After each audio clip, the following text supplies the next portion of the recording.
Mississippi State Penitentiary, MSP, also known as Parchman Farm, is a prison farm, the oldest prison, and the only maximum security prison for men in the state of Mississippi.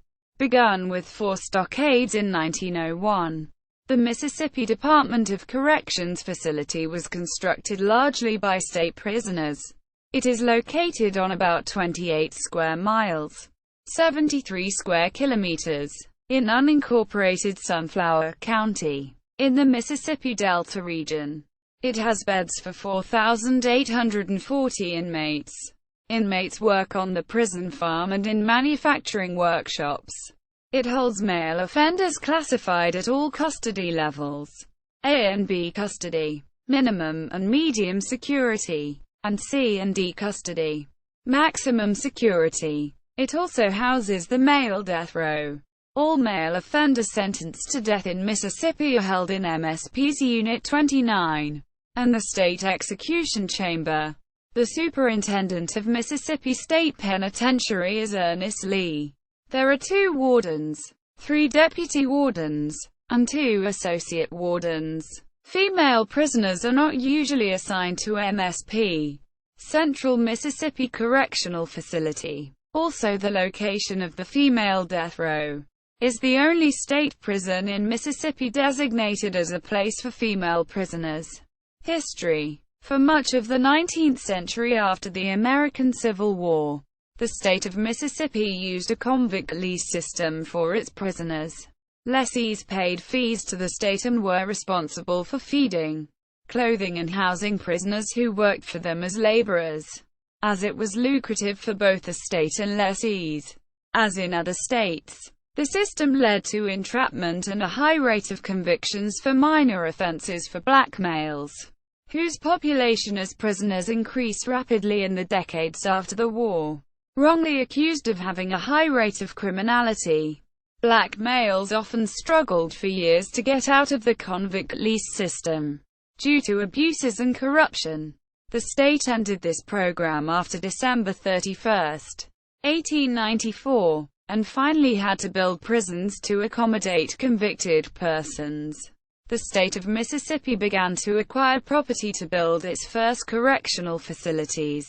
But, as Douglas Blackman explores in his book, Slavery by Another Name, a study of the convict lease system, the South kept a system of convict labor in place until World War II. Generations of black men were trapped in the system.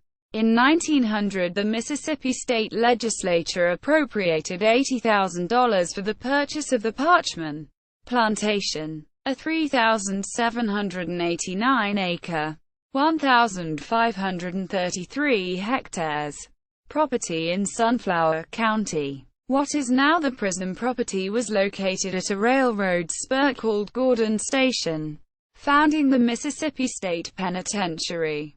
1901. The state of Mississippi purchased land in Sunflower County in January 1901 to establish a state prison. In 1901, 4 stockades were constructed, and the state moved prisoners to begin clearing land for crop cultivation.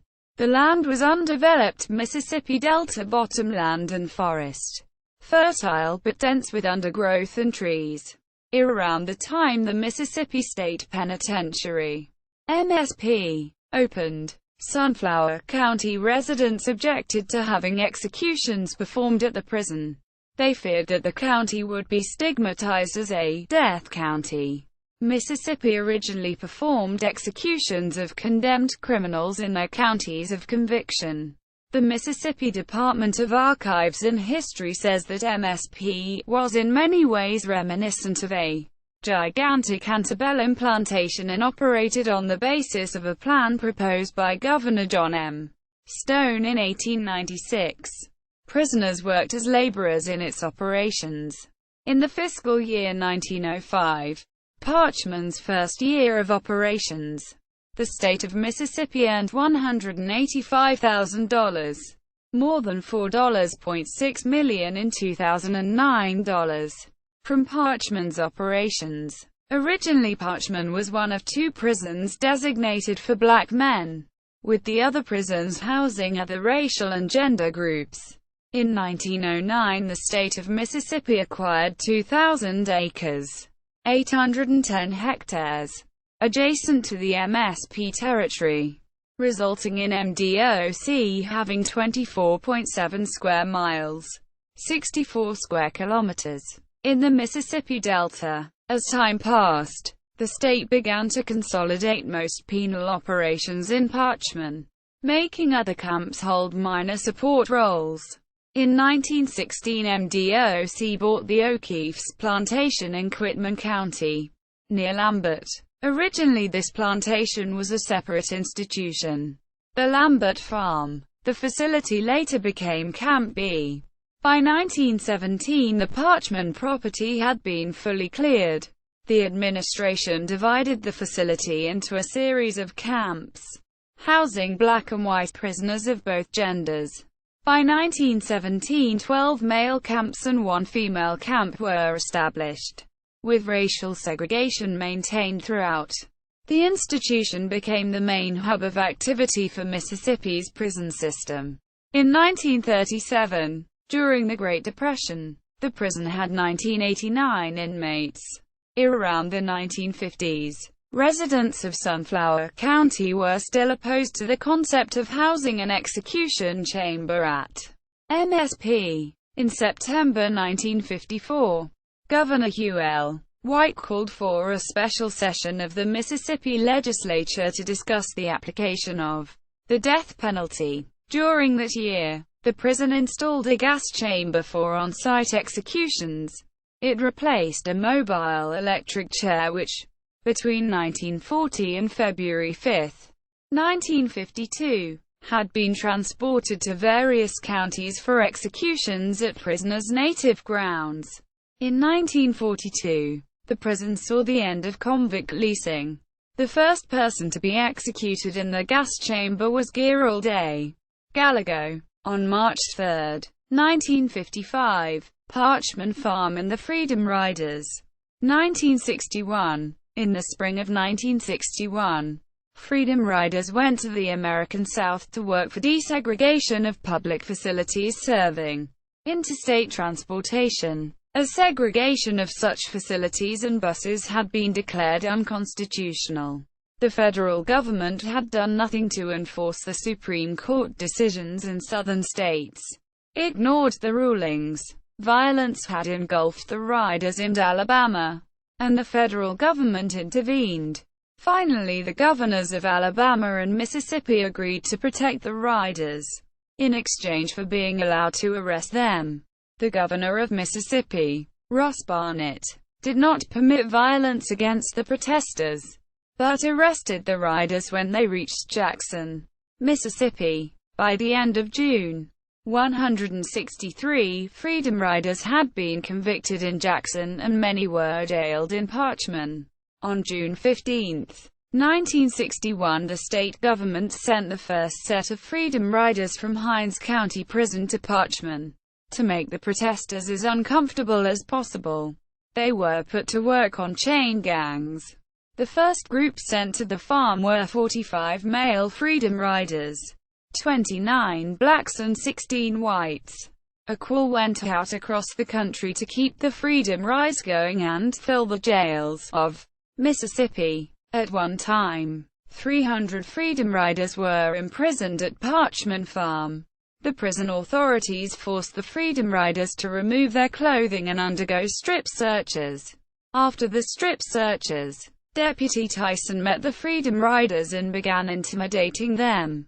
He began by mocking the Freedom Ride, being quoted saying, "Y'all all a time wanna march someplace. Well y'all gone, march right now. Right TYO cells. And I'm gone, lead ya. Follow me." Martin Luther King. The guards at Parchman Farm were relentless even after all of this mockery. When they arrived from Jackson, they were stripped of their clothing and given a t-shirt and loose-fitting boxer shorts. No more. It was the beginning of many steps to try to intimidate and humiliate the Freedom Riders. They were denied most basic items. such as pencils and paper or books. David Fankhauser, a freedom rider at Parchman Farm, said, "In our cells, we were given a Bible, an aluminum cup and a toothbrush.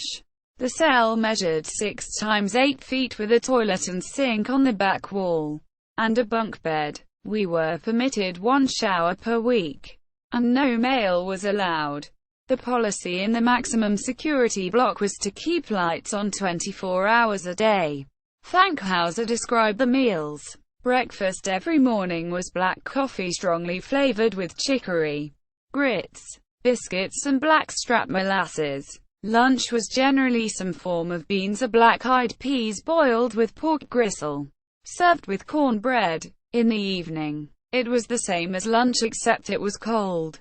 Quote, "The governor of Mississippi, Ross Barnett, visited the farm a few times to check on the activists. He reportedly told the guards to break their spirit, not their bones." The governor ordered the activists to be kept away from all other inmates and in maximum security cells. With that order given, the Freedom Riders were stuck in the cell for the most part with not a lot to do. As in many previous jailings of civil rights prisoners, they enthusiastically sang freedom songs, mostly direct descendants of slave spirituals. They made up songs to fit their new place. The prisoners sang these songs almost non-stop. They tell us that this singing nourished their sense of unity, purpose and spirits. Guard Tyson and the other white guards found the singing irritating, and tried to stop it. He said that it was bothering the cooks.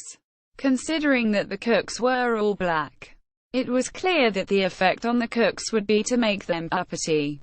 He ordered the removal of the mattresses and bug screens to force the prisoners to stop singing. Next, the guards tried to barter with the activists. The superintendent finally apologized to the riders, and returned their belongings, as well as the mattresses and screens. It was notable that this negotiation occurred just hours before an inspection tour by a delegation of officials from Minnesota who were examining the treatment of the Freedom Riders. It was a welcome victory for the Freedom Riders. As the 45 riders struggled in prison, many others were heading south to join the Freedom Rides. Winnow Myers was one of the women who went south and was eventually jailed for her activism. She witnessed the treatment firsthand.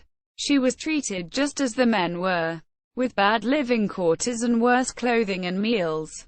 Although most of the Freedom Riders were bailed out after a month, Myers was the last to leave. She was visited as an activist. Their experience at Parchman gave the Freedom Riders credibility in the civil rights movement. 1970s–1990s. In 1970, the civil rights lawyer Roy Harbour began taking statements from inmates, which eventually ran to 50, detailing murders, rapes, beatings and other abuses they had suffered in Parchman from 1969 to 1971. 4 Parchman inmates brought a suit against the prison superintendent in federal district court in 1972, alleging their civil rights under the United States Constitution were being violated by the infliction of cruel and unusual punishment. In the case, Gates v. Collier, 1972, the federal judge William C. Keedy found that Parchman Farm violated the Constitution and was an affront to modern standards of decency. Among other reforms, the accommodation was made fit for human habitation, and the trustee system, where lifers were armed with rifles and set to guard other inmates, was abolished. The state was required to integrate the prison facilities, hire African American staff members, and construct new prison facilities. In the 1970s, the governor of Mississippi, William L. Waller, organized a Blue Ribbon Committee to study MSP. The committee decided that the state should abandon MSP's for-profit farming system and hire a professional penologist to head the prison. On July 1, 1984 The legislature of Mississippi amended sections 991951 of the Mississippi Code. The new amendment stated that prisoners who committed capital crimes after July 1, 1984 would be executed by lethal injection. In the mid-1980s, several state law enforcement officials and postal inspectors went to Parchman to end a widespread scam involving forged money orders. In 1985, area farmers still refer to the facility as being the Parchman Penal Farm, even though the facility was officially named the Mississippi State Penitentiary. During that year, MSP had over 4,000 prisoners, including 200 women in a few of the camps. When the Central Mississippi Correctional Facility, CMCF, opened in January 1986, all women who were incarcerated at MSP were moved to the new facility. The BBC filmed 14 Days in May 1987 at Parchman. The documentary followed the last 2 weeks of the life of Edward Earl Johnson, who was executed in the prison's gas chamber. In 1997, several prison guards were arrested, accused of illegally interfering with prisoner mail. On March 18, 1998, the legislature made another amendment, removing the gas chamber as a method of execution. 2000s. The lethal injection table was first used for executions in 2002. On November 17, 2003, Larry Hentz escaped from Unit 24B of MSP. He was believed to have been traveling with his wife. The escapee and his wife were captured in San Diego, California on December 11, 2003. Hentz was returned to prison. In 2005, Tim Clymer, the executive director of the Sunflower County Economic Development District, stated that he wanted to develop MSP as a tourist attraction by establishing an interpretive center. In 2010, the Mississippi State Penitentiary became the first correctional facility in the United States to install a system to prevent contraband cell phone usage by inmates. The managed access system was to prevent the authentication and operation of contraband wireless devices within the prison grounds.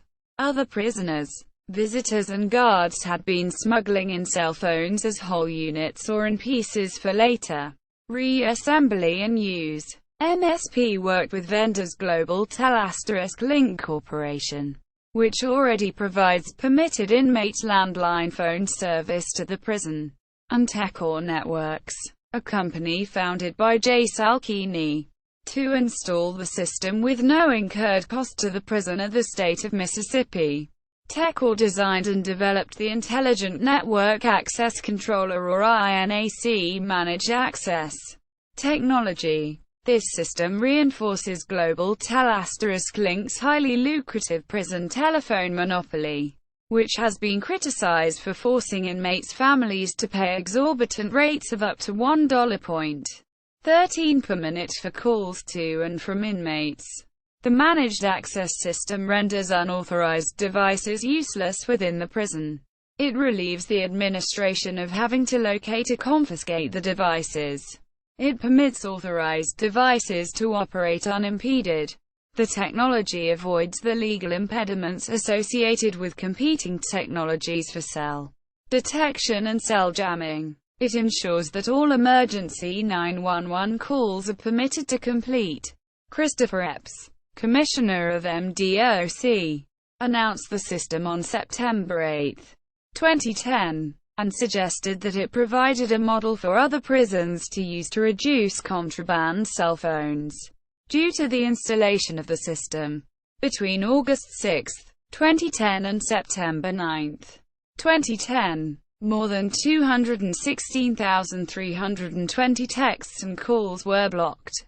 Location and composition. Mississippi State Penitentiary, which occupies 18,000 acres, 7,300 hectares of land, has 53 buildings with a total of 922,966 square feet, 85,746.3 square meters of space. As of 2010, the institution can house 4,536 inmates, 1,109 people. As of 2010, work at MSP.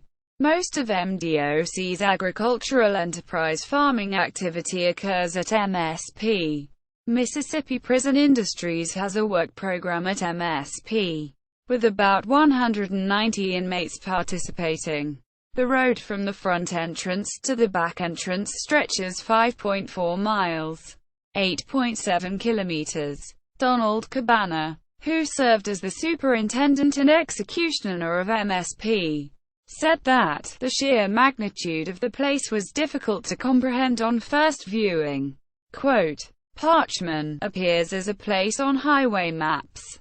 The Parchman dot represents the MSP main entrance and several MSP buildings, with the prison territory located to the west of the main entrance. The main entrance, a metal gate with Mississippi State Penitentiary in large letters, is located at the intersection of U.S. Route 49W and Mississippi Highway 32, on the west side of 49W. The Mississippi Blues Trail marker is located at the Parchman main entrance. Passers-by are not permitted to stop to photograph buildings at the Parchman main entrance. The rear entrance is about 10 miles, 16 kilometers, east of Shelby, at MS 32. A private portion of Highway 32 extends from the main entrance of MSP to the rear entrance of MSP. U.S. 49W is a major highway used to travel to MSP. The prison facility is located near the northern border of Sunflower County. The city of Drew is 8 miles, 13 kilometers, south of MSP, and Ruleville is about 15 miles, 24 kilometers, from MSP. Parchman is south of Tutwiler, about 90 miles, 140 kilometers, south of Memphis, Tennessee, and about 120 miles, 190 kilometers, north of Jackson. Throughout MSP's history, it was referred to as the prison without walls, due to the dispersed camps within its property. Hugh Ferguson, the director of public affairs of MSP, said that the prison is not like Alcatraz, because it is not centralized in one or several main buildings. Instead, MSP consists of several prison camps spread out over a large area, called units. Each unit serves a specific segment of the prison population, and each unit is surrounded by walls with barbed tape. The perimeter of the overall Parchman property has no fencing. The prison property, located on flat farmland of the Mississippi Delta, has almost no trees. Ferguson said that a potential escapee would have no place to hide. Richard Rubin, author of Confederacy of Silence, A True Tale of the New Old South, said that MSP's environment is so inhospitable for escape that prisoners working in the fields are not chained to one another, and one overseer supervises each gang. A potential escapee could wander for days without leaving the MSP property. As of 1971, guards patrol MSP on horseback instead of on foot. The rear entrance is protected by a steel barricade and a guard tower. In 1985, Robert Cross of the Chicago Tribune said, "The physical surroundings, cotton and bean fields, the 21 scattered camps, the barbed wire enclosures suggest that nothing much has changed since the days early in this century, when outsiders could visit Parchman State Penal Farm only on the fifth Sunday of those rare months, containing more than 4. Quote, MSP has two main areas, Area I and Area II. Area I includes Unit 29 and the Front Vocational School. Area 2 includes Units 25 to 26, Units 30 to 32, and Unit 42. 7 units house prisoners. As of the 1970s and 1980s, the prison grounds had small red houses that were used for conjugal visits. The prison offered conjugal visits until February 1, 2014. Inmate housing units. 6 units currently house prisoners. Units which currently function as inmate housing include Unit 25. In the mid-2000s, Unit 25 had the pre-release, job assistance, alcohol and drug therapeutic community aftercare program, which had 48 beds. The program was for offenders who are about to be released from prison. Unit 26, Units 26, 27, and 28, which in total have a capacity of 388 people, together had a price tag of $3,450,000. Unit 29. Unit 29, a 16-building medium-security complex, opened in 1980 and designed by Dale & Associates. Unit 29 houses all male death row inmates in MDOC. The building, which was under construction in the 1970s and originally had a capacity of 1,456, had a construction cost of $22,045,000. In 2000, a prisoner riot occurred at Unit 29, leading to some injuries. Renovations occurred in 1998, including the conversion of dormitory units into cell units. Unit 29 is the primary farming support unit of MSP. It has 1561 beds, which house minimum, medium, and close custody inmates. The unit is the prison's largest in terms of prisoner capacity. In the mid-1990s, Unit 29 was the main maximum security camp for the population.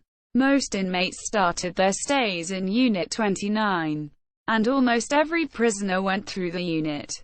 Renovations of Unit 29 in the financial year of 2000 added about 240 beds. Carothers Construction did Phase 1 of the renovations for $20,278,000.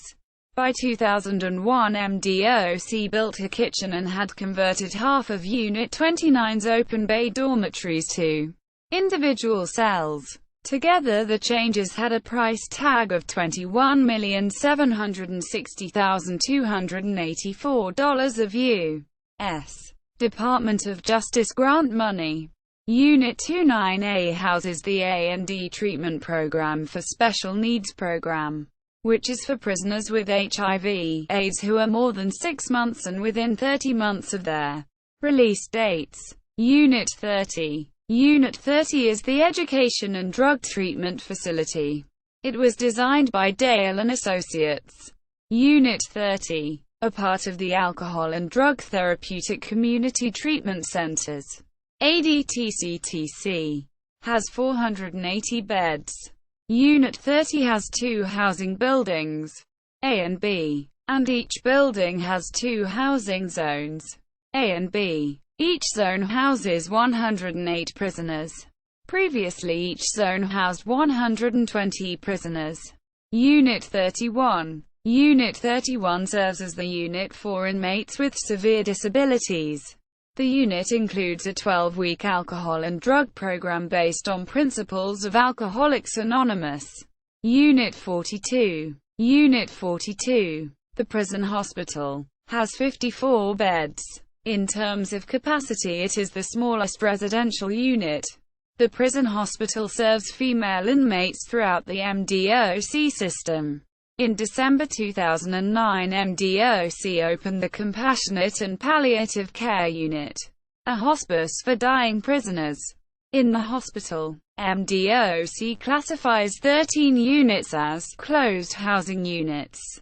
All of the units in the prison which formerly housed prisoners and no longer function as inmate housing include Unit 4, Unit 10, Units 10, 12, and 20, which together housed 300 people.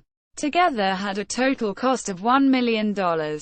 Unit 12. Unit 12 had the pre-release operations.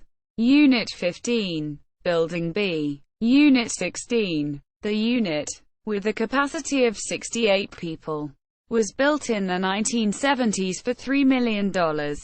Unit 17. Unit 17 houses the execution chamber for condemned inmates. A condemned prisoner is transferred to a holding cell next to the death chamber 48 hours before the scheduled time of his or her execution. Cell No. 14 is used to house inmates prior to execution. The execution chamber is a 10-foot, 3.0 meters, by 15-foot, 4.6 meters, room. Unit 17 is west of Guard Row. It is a one-story building with a flat roof. Riley Morse of the Institute of Southern Studies said that dirt surrounded the unit, and no vegetation was present. In 1961, the state of Mississippi incarcerated Freedom Riders in the unit. Unit 17's prisoner housing was closed on October 25, 2004. At one time, the 56-bed Unit 17 housed the prison's death row. K9. Unit 20. Firehouse. Unit 22. Units 22 and 23 and the prison hospital, which in total have a capacity of 324 people, together had a price tag of $1,850,000. Unit 23. Unit 24. The unit, with a capacity of 192 people, was built in the 1970s for $2,250,000. Unit 24E and Unit 25 in total had a capacity of 352 people, and they had a total cost of $1,750,000. The total construction cost of all of Unit 24, constructed in 1975, is $3.6 million. The unit had 192 single-cell medium security beds. The facility has 2 stories and 3 housing zones, each having 64 beds. Zones A and B housed special needs prisoners who were receiving mental health care. Zone C had general population A and B security level prisoners. Unit 27. In the 1990s, Unit 27 was the protective custody facility. Richard Rubin, author of Confederacy of Silence, A True Tale of the New Old South, noticed that most of the prisoners in Unit 27 were white, while overall in MSP most prisoners were black. Unit 28. In the mid-2000s, Unit 28 was the facility for the A&D treatment program for Special Needs Program, which is for prisoners with HIV/AIDS who are more than 7 months and within 30 months of their release dates. The program began as a therapeutic community in April 2002. Previously, the program was a 12-week program. Historically, Unit 28 was the housing where HIV-positive offenders were segregated into. In 2010, MDOC Commissioner Chris Epps said that MDOC, beginning in May, would no longer segregate HIV offenders. By August 2010, Unit 28, which had 192 beds, closed. Unit 32. Unit 32. A 34.8-acre, 14.1-hectare prison unit, was the designated unit of housing for maximum security and death row convicts, and Unit 32 served as MSP's lockdown unit. Unit 32, designed by Dale and Associates, has supermax cells. The U-32 housing facility has 5 two-story housing facilities, a recreation building, and external structures such as gun towers. Each housing building has 200 cells and 82 square feet, 7.6 square meters, of living space. Each housing building was made of precast concrete, and 6,700 cubic yards of concrete and 500,000 pounds, 230,000 kilograms, of reinforcing steel were used to build each housing building. Building A, Alpha Building, served as the maximum security area. Building B, Bravo Building also housed closed custody prisoners. Building C, Charlie Building, served as death row. Unit 32 was intended to reduce maintenance necessities by using durable structure and equipment, and to allow prison administrators to establish a high level of control over U-32's residents. The 18.8-acre, 7.6 hectares, Unit 32 support facility houses administrative offices, a canteen, medical services, a library, and a visitation area. With Unit 32 closed, Parchman has about 1,000 empty spaces for prisoners. MDOC has continued to maintain Unit 32 so the state can house contract prisoners there. The $41 million unit opened in August 1990, increasing MSP's maximum security bed space by over 15%. During that year, Mississippi officials said that the prison needed more maximum security space after Unit 32's opening. Prior to Unit 32's opening, MSP had 56 lockdown cells for difficult prisoners. By 2003, the American Civil Liberties Union filed a lawsuit on behalf of 6 inmates, alleging poor conditions in Unit 32's death row. In 2007, 3 inmates in Unit 32 were murdered by other inmates in a several-month span. During that year, a guard at Unit 32 said that understaffing contributed to the security lapses. In 2010, MDOC and the American Civil Liberties Union, ACLU, reached an agreement to close Unit 32 and transfer prisoners to other areas. Mentally ill prisoners in the unit will be transferred to the East Mississippi Correctional Facility near Meridian, Mississippi. Guard Row. Guard Row is the area where employees of MSP and their dependents live. As of the 1970s, Guard Row, a nickname for the main road that bisects the prison, has identical wood frame houses, most of which had been built in the 1930s by the Work Projects Administration. Around 1971, the state charged employees a rent of $10 to $20, about $59.14 to $118.27 adjusted for inflation, per month. A rate described by Donald Cabana, a former superintendent of MSP, as nominal. The state provided housing for employees due to the isolation of MSP, and therefore the staff can quickly respond to emergencies such as inmate disturbances or escapes. As of the 1970s, multiple generations of families lived and worked at MSP. Education equals. The Sunflower County Consolidated School District serves children of employees residing on the grounds of Parchman. Students are zoned to A. W. James Elementary School in Drew, 4 Elementary, Drew Hunter Middle School in Drew, and Ruleville Central High School in Ruleville. Residents were previously zoned to the Drew School District, and children who lived on the grounds of MSP attended A. W. James Elementary School and Drew Hunter High School in Drew. Prior to the 2010-2011 school year, the Drew School District secondary schools were Hunter Middle School and Drew High School. On July 1, 2012, the Drew School District consolidated into the Sunflower District, and the high school division of Drew Hunter closed as of that date, with high school students rezoned to Ruleville Central. In 1969, the state of Mississippi passed a law written by Ruleville-based State Senator Robert L. Crook that allowed Parchman employees to use up to $60, $391.85 when adjusted for inflation, every month to pay for educational costs for their children.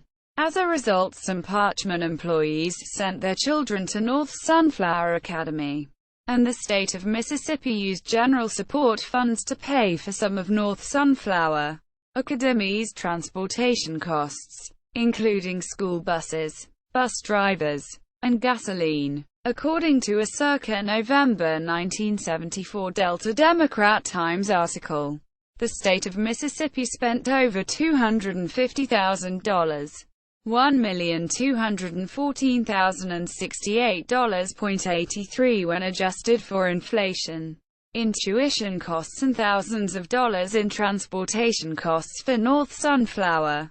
By that time nobody had legally challenged that law in court. Constance Curry, author of Civil Rights, stated that it was legal under Mississippi law but may have been unconstitutional under U.S. federal law. Parchman, along with other areas in Sunflower County, is within the service area of the Mississippi Delta Community College, MDCC. MDCC has the Drew Center in Drew, while its main campus is in Moorhead. Sunflower County Library System operates the Drew Public Library in Drew. Cemeteries. Parchman also has 3 cemeteries. Prisoners are buried on site. A dead prisoner may be buried in one of 2 of the cemeteries. Hundreds of prisoners had been buried at 2 of the cemeteries. Other facilities. The prison has a visitation center, which serves as a point of entry and as a security checkpoint for visitors to MSP. After security screening, visitors depart the visitation center in buses bound for the specific units. The Mississippi State Penitentiary Training Academy and the Thomas O. Pete Wilson Adult Basic Education (ABE) facility are located on the MSP grounds. The Place, a restaurant, is also on the prison property. Parchman has the Rodeo Arena, a venue for a prison rodeo. The Mississippi State Penitentiary POTW, publicly owned treatment works. Numbers 1 and 2 are the institution's sewage treatment plants. The United States Postal Service operates the Parchman Post Office along Parchman Road, 12, Mississippi Highway 32 inside the prison property. Mississippi State Penitentiary has a dedicated fire department, MSP Fire Department, a wastewater treatment plant, road crews, utility crews, a grocery store, and a hospital. The fire department, which utilizes prisoners as firefighters, responds outside of the prison boundaries. Parchman contains the superintendent's guest house, used to accommodate guests. As part of a long-standing agreement, the governor of Mississippi stayed in the house once annually before conducting an inspection of the prison. History of composition. When the prison farm was first established, forests were cleared and land was put into cultivation. Prisoners deadened or circled the trees. A sawmill opened, and the wood was converted into planks used to build the housing in the prison. In 1911, what was then Parchman Place had 10 camps, with each camp holding over 100 prisoners and working on 100 acres, 40 hectares. The central buildings, including the superintendent's residence, the officers, a hospital with a capacity for 70 patients, the general store, the sawmill, and the brick and tile works, were placed in a location referred to as Parchman. The post office was located along a railroad. Each camp had a telephone system that was headquartered in the Parchman location. By 1906, the state sent the healthy, young black males incarcerated in the Mississippi penal system to MSP and to the Belmont Farm. Other population groups in the Mississippi penal system went to other farms. White men went on to the Rankin Farm in Rankin County, and all women went to the Oakley Farm in Hinds County. By the early 1900s, the majority of incarcerated felons in the state of Mississippi were sent to Parchman. Around 1911, prisoners who developed chronic illnesses were sent from MSP to the Oakley prison. In 1917, the Parchman property had been fully cleared, and the administration divided the facility into a series of camps, housing black and white prisoners of both genders. By that year, MSP had 12 male prison camps and 1 female prison camp. Throughout much of the prison's history, The prison authorities decided not to build fences and walls because the MSP property had a large size and a remote location.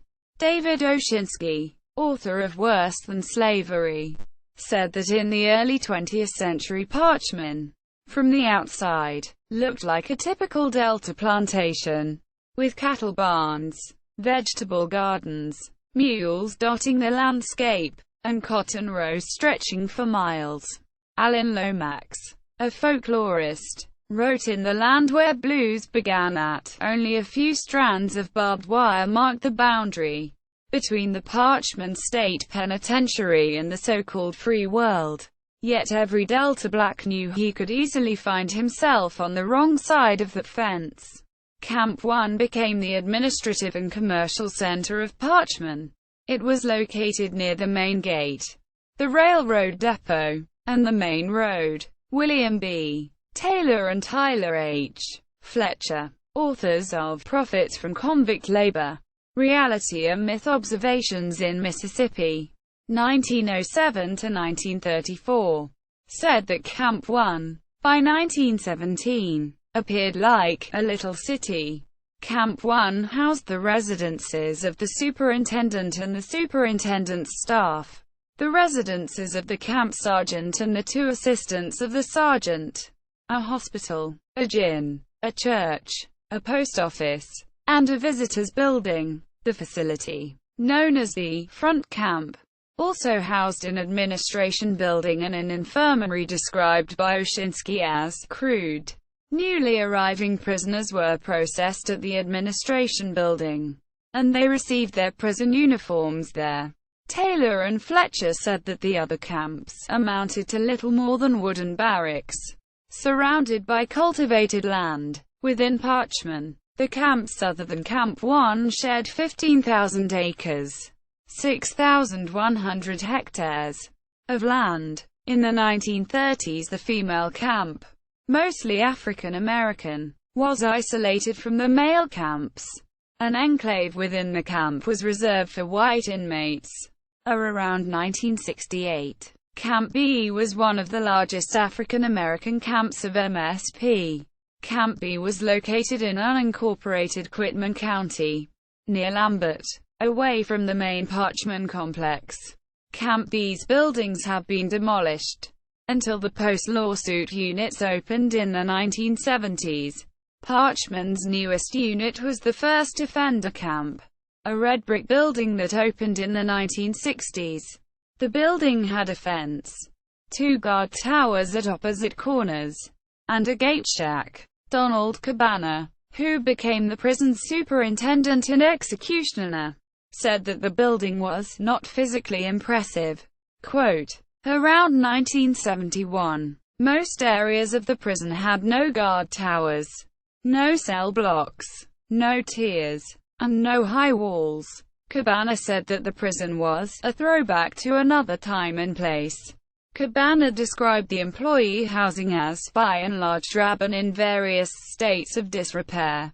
During that time, Camp 16 served as the maximum security unit, MSU. The building was surrounded by double fences with concertina wire, and gun towers were located at the 4 corners of the building. MSU housed death row inmates and inmates put under maximum security, and the camp housed the gas chamber. MSP staff called the building Little Alcatraz.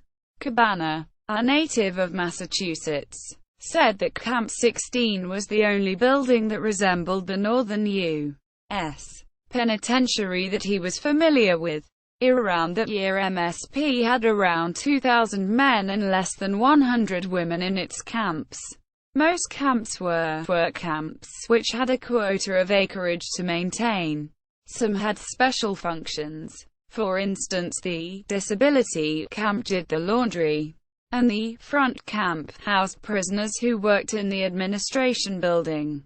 Those inmates worked as clerks, janitors, and maintenance personnel. Each camp usually had no more than 100 to 200 prisoners.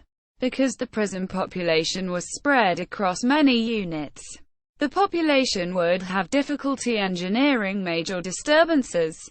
Cabana cited this example to say, in some respects, Parchman was a penologist's dream. Quote, after the 1972 Gates v. Collier federal judge ruling, the state of Mississippi replaced its previous inmate housing units, called cages, with barracks buildings surrounded by barbed wire-topped fences.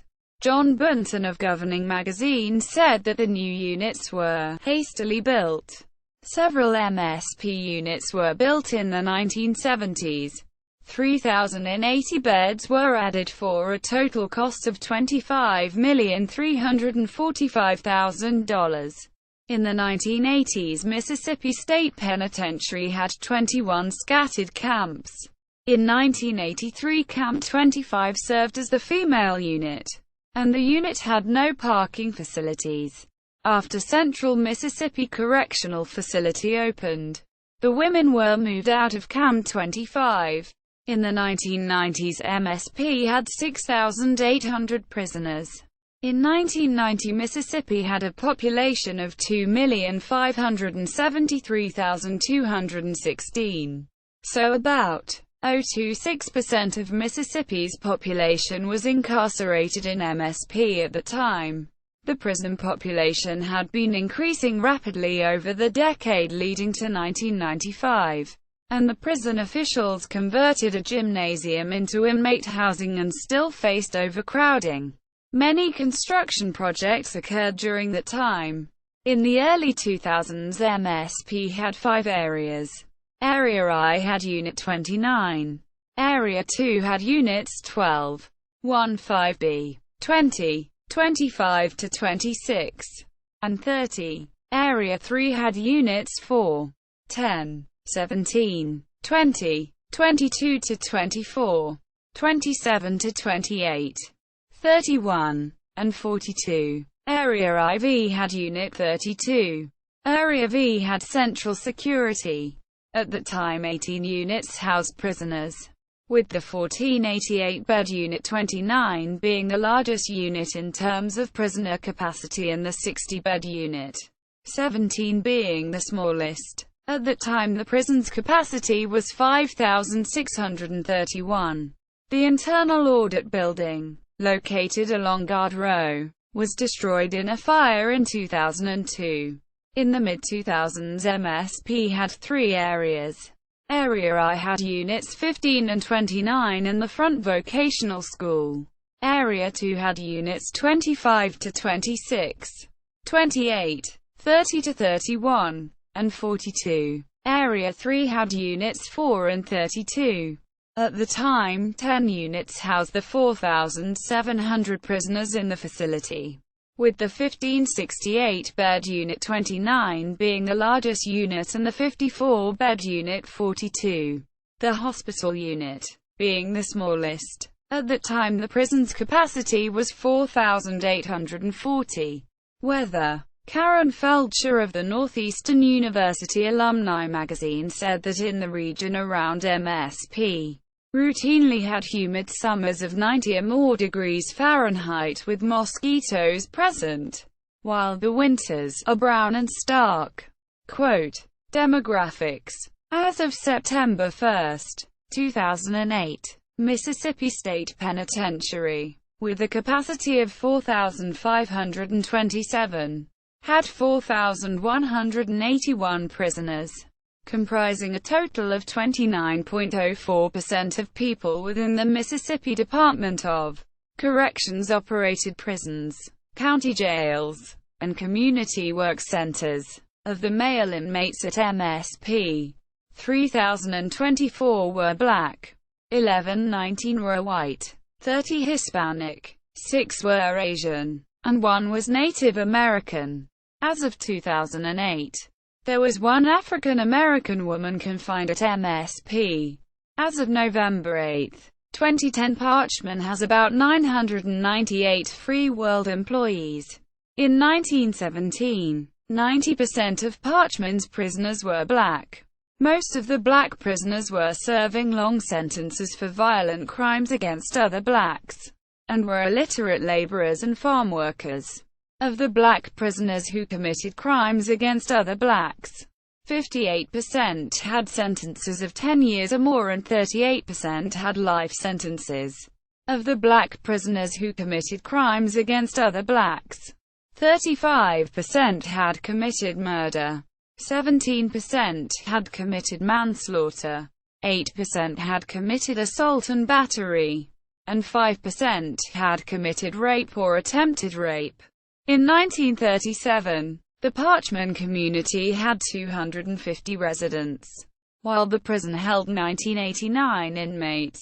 In 1971, the prison employed fewer than 75 Free World employees because trustees performed many tasks at Parchman. The Free World employees included administrative, medical, and support employees. Prisoner life. Located on fertile Mississippi Delta land, Parchman served as a working farm. Inmate labor was used for many tasks from raising cotton and other farm food products, to building railroads and extracting turpentine gum from pine trees. Parchman, then as now, was in prime cotton-growing country. Inmates labored there in the fields raising cotton, soybeans and other cash crops, and produced livestock, swine, poultry and milk. Inmates spent much of their time working with crops except the period from mid-November to mid-February, because the weather was too cold for farm work. Donald Cabana, who previously served as a superintendent and an executioner at Parchman, said that the labor situation was an advantage to the prison because inmates were occupied with it. Cabana added that idleness was an issue facing many other prisons. Throughout MSP's history, most prisoners have worked in the fields.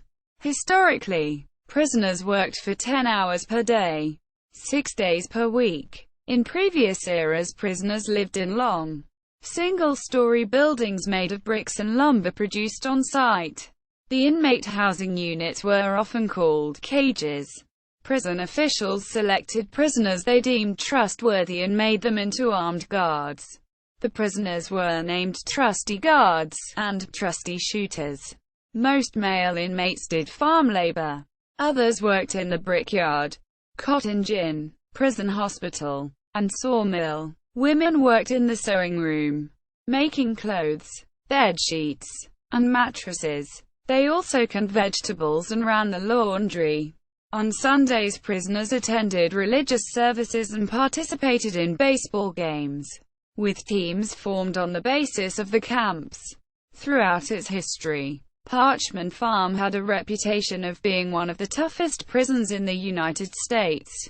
This reputation antedated the 1960s arrival of the Freedom Riders. Cabana said, "A life sentence in Parchman is an eternity." Quote, historically, most male prisoners wore ring-arounds, consisting of trousers and shirts with horizontal black and white stripes. Female prisoners wore up-and-downs, which were baggy dresses with vertical stripes. Trustee shooters wore vertical stripes. In the 1930s, most of the crops planted at Parchman were cotton. The facility's brickyard, factories, gin, and machine shop gained the state of Mississippi profits. For most of the day, the female prisoners sewed utilitarian cloth goods, including bedding, curtains, and uniforms for the institution. When sewing labor was not available, women chopped cotton. For a period in Parchman's history, women lived in Camp 13. Male sergeants and male trustees guarded the women. As a result, sexual intercourse and rape occurred in the women's unit. Women lived in large dormitories. White women usually numbered between 0 and 5. Black women usually numbered 25 to 65. White female prisoners lived in a small brick building, while African American prisoners lived in what David Oshinsky, author of Worse Than Slavery, Parchman Farm and the Ordeal of Jim Crow Justice, called a large shed-like building, with a fence separating the two buildings. Cabana said that in 1971 the prison environment was relatively tranquil, because many prisoners worked outside instead of being confined in their cells for long periods of time. The prison was still segregated in the 1970s. Around that time, a black leather strap named Black Annie was used to punish prisoners who broke rules. Other prisoners who broke rules were forced to stand 4 hours at a time on upended soda crates. During the era, stronger prisoners attacked and raped weaker prisoners, and prison staff provided little to no intervention in these incidents. Some inmates worked as houseboys, maintaining the residences of prison officials. Some prisoners were allowed to leave the prison grounds to pick up supplies and transport them back to MSP.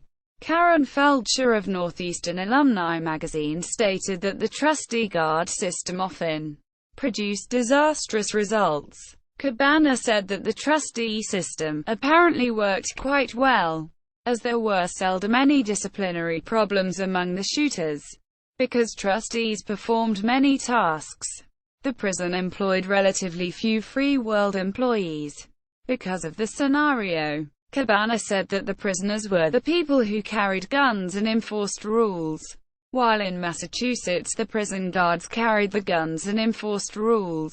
In the 1960s, shortly after inmates arrived at Parchman, they received nicknames that reflected personality traits and physical characteristics.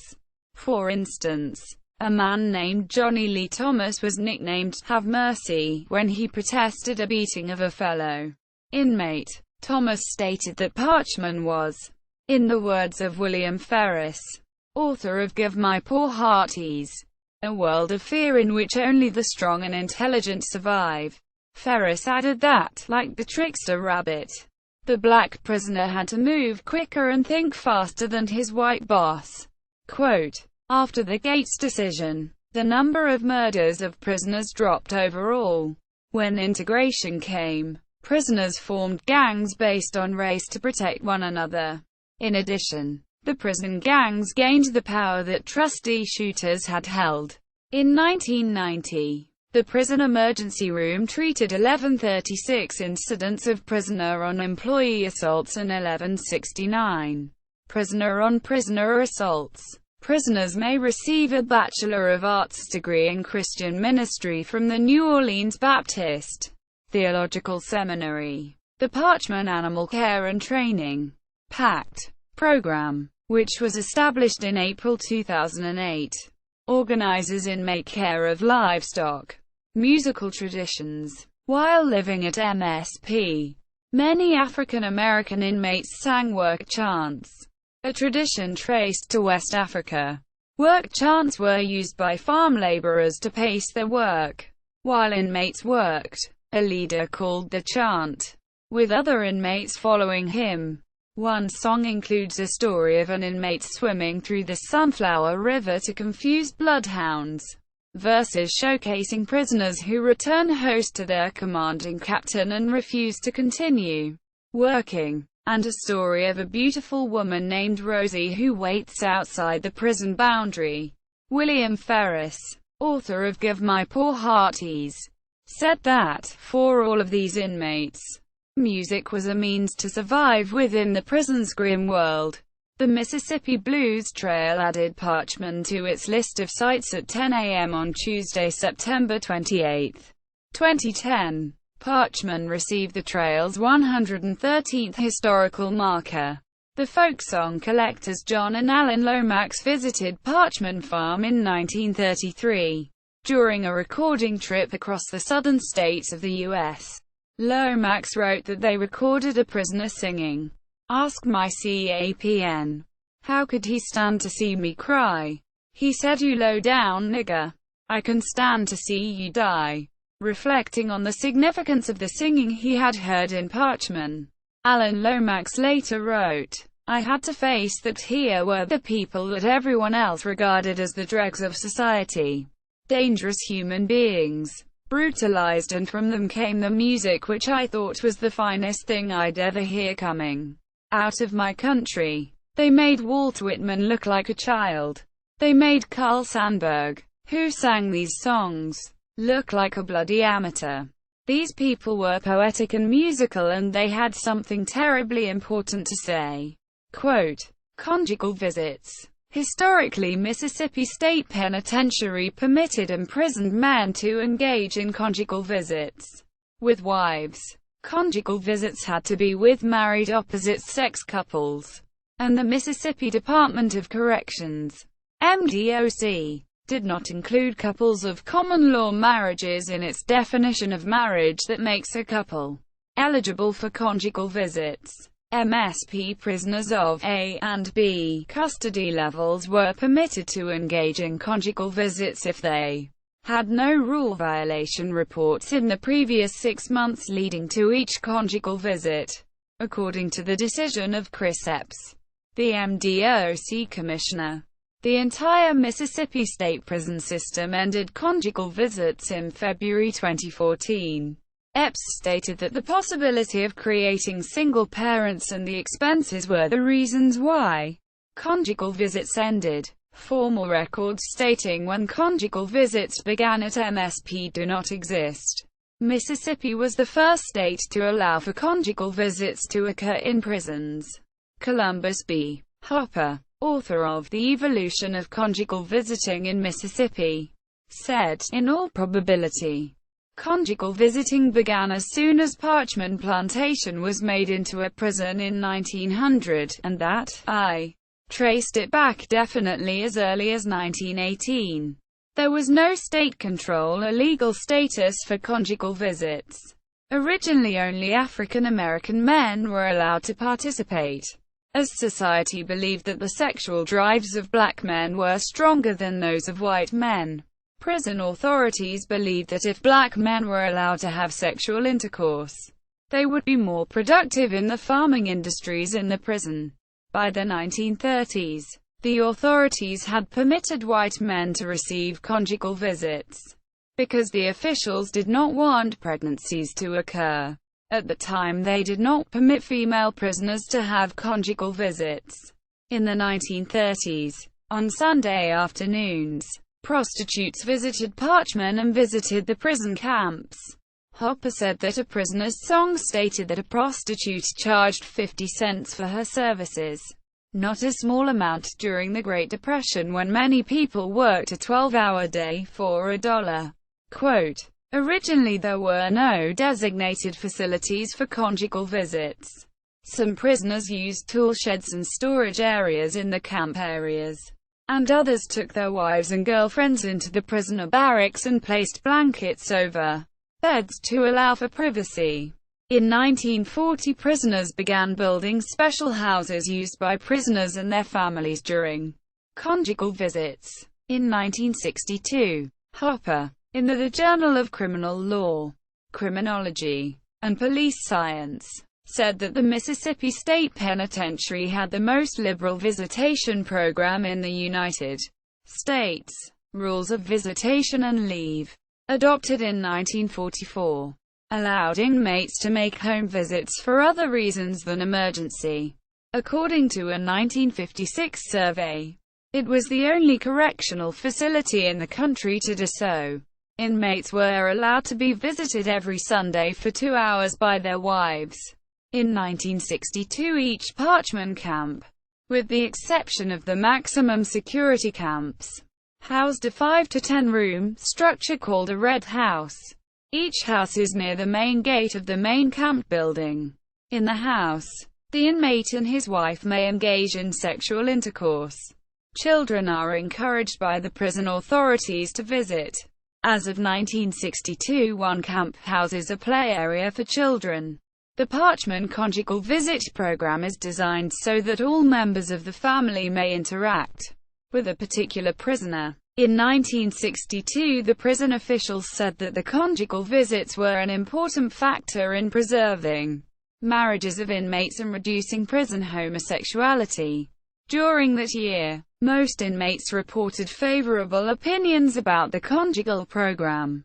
David Oshinsky, author of Worse Than Slavery, said that the statements regarding the preservation of marriages were likely to be correct and The statements regarding the prison's sexuality were probably not true. Penologists stated that factors that may have contributed to the development of the system were the strength of family ties in rural areas, Parchman being, in the words of the Dictionary of American Penology, primarily an agricultural plantation that is a self-contained, socio-cultural system functioning much as a culture in and of itself. The emphasis placed on agricultural production and the small sizes of the camps. Since the guards in the camps knew the prisoners on personal basis, the dictionary said that because of the lack of records, it was not possible to tell if the conjugal visit program reduced prison sexuality or recidivism. In the 1970s, Parchman still did not maintain records on the conjugal visits that occurred at the facility. In 1972, women at Parchman became eligible for conjugal visits. In 1974, prisoners of both sexes were permitted to have 3-day, 2-night family visits. In the 1980s, guards reported that inmates were more docile if they had periodic sexual access to their wives. Robert Cross of the Chicago Tribune reported in 1985 that the MSP program received relatively little attention compared to newer and more limited conjugal visit policies in California, Connecticut, New Mexico, New York, South Carolina, and Washington. Cross added that the difference, perhaps, is that in Mississippi, where Parchman serves as the only penitentiary, nobody issued proclamations or opened up the matter for debate. As of 1996, a newly established Parchman unit used conjugal visits as a reward in a behavioral modification program. As of 1996, a typical married prisoner at Parchman had one conjugal visit every 2 weeks, and periodically used the family visits. In popular culture, David Oshinsky, a historian, said in 1996, throughout the American South, Parchman Farm is synonymous with punishment and brutality. A character in William Faulkner's The Mansion referred to MSP as Destination Doom.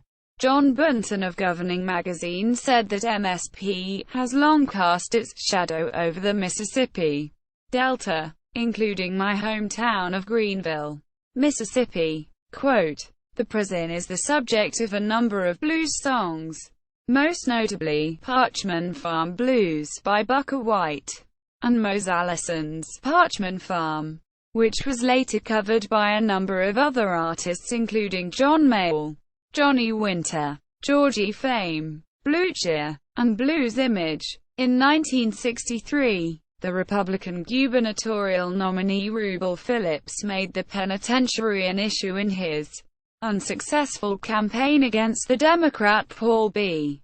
Johnson, Jr. Phillips called the institution at Parchman a disgrace, and urged the establishment of a constitutional board, free of politics, to exercise responsible leadership. Phillips recounted the case of inmate Kimball Berry, who served time for manslaughter, who was granted leave in 1961 by acting Governor Johnson, while Governor Ross Barnett was out of state, but showed up in a Cadillac in Massachusetts claiming that he had been authorized to recover burglary loot. The prison also served as a major source of material for folklorists such as Alan and John Lomax, who visited numerous times to record work songs, field hollers, blues, and interviews with prisoners. The Lomaxes in part focused on Parchman at that time because it offered a particular closed society shut off from the outside world. John Lomax, accompanied by his wife Ruby, toured through the southern states recording blues work songs and other folk songs for the Library of Congress as part of a WPA project in 1939. They recorded work songs and chants while inmates were performing a group task, such as hoeing the fields at Parchman Farm, as well as blues songs sung by inmate musicians. The Coen brothers film, "Oh Brother Where Art Thou?" makes reference to Parchman, both directly and by including a song recorded at Parchman in 1959 by Alan Lomax on the soundtrack to the film. In William Faulkner's book Old Man, which was also published as part of the book The Wild Palms, the tall and fat convicts were sent from Parchman to rescue folks from the 1927 flood. In Faulkner's The Mansion, Mink Snopes was imprisoned in Parchman. In August Wilson's The Piano Lesson, the characters Boy Willie, Lyman, Doka, and Whining Boy all served time at Parchman. The theatrical play, The Parchman Hour, by playwright Mike Wiley, is based on the following quote: "Did you know that at Parchman, to pass the time and to keep our spirits up, we invented a radio program? I don't recall that we named it, but the Parchman Hour would have been a good name.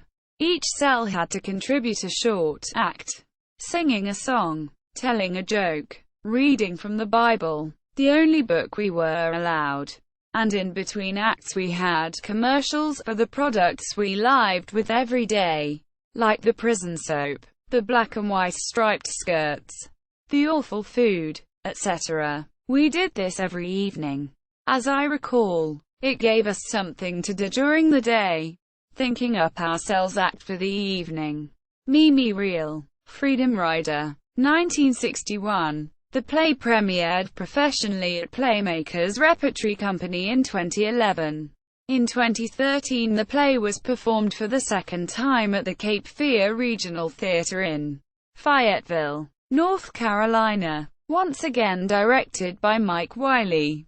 The Chamber, a best-selling novel by John Grisham, is set at Parchman. Many of Grisham's other novels make reference to the prison, and in his book, Ford County, the short story, Fetching Raymond, takes place in large part at Parchman.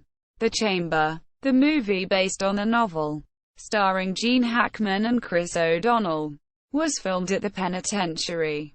The film Life, portraying a group of bootleggers from New York who are falsely convicted of murder and are given life sentences, takes place at Parchman, while it is set in Mississippi. Filming occurred in California. Quotation: "Oh listen you men, I don't mean no harm. If you wanna do good, you better stay off old Parchman Farm. We got to work in the mornin', just at dawn of day, just at the settin' of the sun. That's when the work is done." Booker White, Parchman Farm Blues. Notable people: inmates, death row prisoners. Jimmy Lee Gray, executed 1983. Edward L. Johnson, executed 1987. Corey May, Unit 32, released in 2011. Other prisoners: Samuel H. Bowers, died in the hospital unit. Stokely Carmichael, James Farmer, Eddie James House, Sun House. Edgar Ray Killen, Unit 31. John Lewis, Vernon Presley, father of Elvis Presley. Booker T. Washington White, Booker White. Luke Woodham, perpetrator of the Pearl High School shooting. Unit 29, previously Unit 30. Staff: Chris Epps, guard in Unit 29. Later indicted Commissioner of MDOC. See also: Prison Farm, Trustee System, Prison, Capital Punishment in Mississippi. References: Arsenault, Raymond, 2006. Freedom Riders, 1961 and the Struggle for Racial Justice. Oxford, Oxford University Press. Fankhauser, David. Freedom Rides. U.C. Claremont Biology. N.P. the 27th of January 2011. Web, the 7th of April 2011. Biology. CLC. UC. Edu. Farmer, James. 1998. Lay Bare the Heart. An Autobiography of the Civil Rights Movement. Texas Christian University Press. Hopper, Columbus B. September 1962. The Conjugal Visit at Mississippi State Penitentiary. The Journal of Criminal Law. Criminology. and Police Science. Northwestern University. 53. 340 to 343. DOI. 10.2307 1,141,470. JSTOR 1,141,470. Hopper, Columbus B. April 1989. The Evolution of Conjugal Visiting in Mississippi. The Prison Journal. Northwestern University. 69. 103 to 109. Available at Sage Journals. ISSN 0032-8855. Klinkenberg, Jeff. Courage and Convictions. Tampa Bay. Com. N.P. 3 March 2006. Web. 7 April 2011. Stimes. Com. Oshinsky, David M. 1997. Worse Than Slavery. Parchman Farm and the Ordeal of Jim Crow Justice. Free Press. Footnotes. Further reading. Foreman. Paul Breck. Julian Rundle Tatum. 1938. A Short History of Mississippi's State Penal Systems. Mississippi Law Journal. 10. 3. 249 to 260. SZWED. John. 2010. The Man Who Recorded the World. A Biography of Alan Lomax. William Heinemann. ISBN 978-0-434-01232-9. Taylor, William Banks. Down on Parchman Farm. The Great Prison in the Mississippi Delta. Ohio State University Press. 1999. ISBN 0-8142-5023-8. ISBN 978-0-8142-5023-5. External links. Mississippi State Penitentiary. The second entry refers to the Mississippi State Penitentiary and lists its statistics as well as programs. Digital collections. Alan Lomax. University of Mississippi. Parchman Farm. Mississippi Blues Trail. History of capital punishment in Mississippi, including pictures of how capital punishment took and takes place. It also lists references. Winter. Margaret and Stephen F. Hanlon. Parchman Farm Blues. Pushing for prison reforms at Mississippi State Penitentiary. Quote. Archive. American Civil Liberties Union. Chain Gang Songs from Parchman Farm. Worse Than Slavery. Parchman Farm and the Ordeal of Jim Crow Justice. Penitentiary Farm Pays and Makes Money. The New York Times. The Conjugal Visit at Mississippi State Penitentiary. JSTOR. Worse Than Slavery. The Washington Post.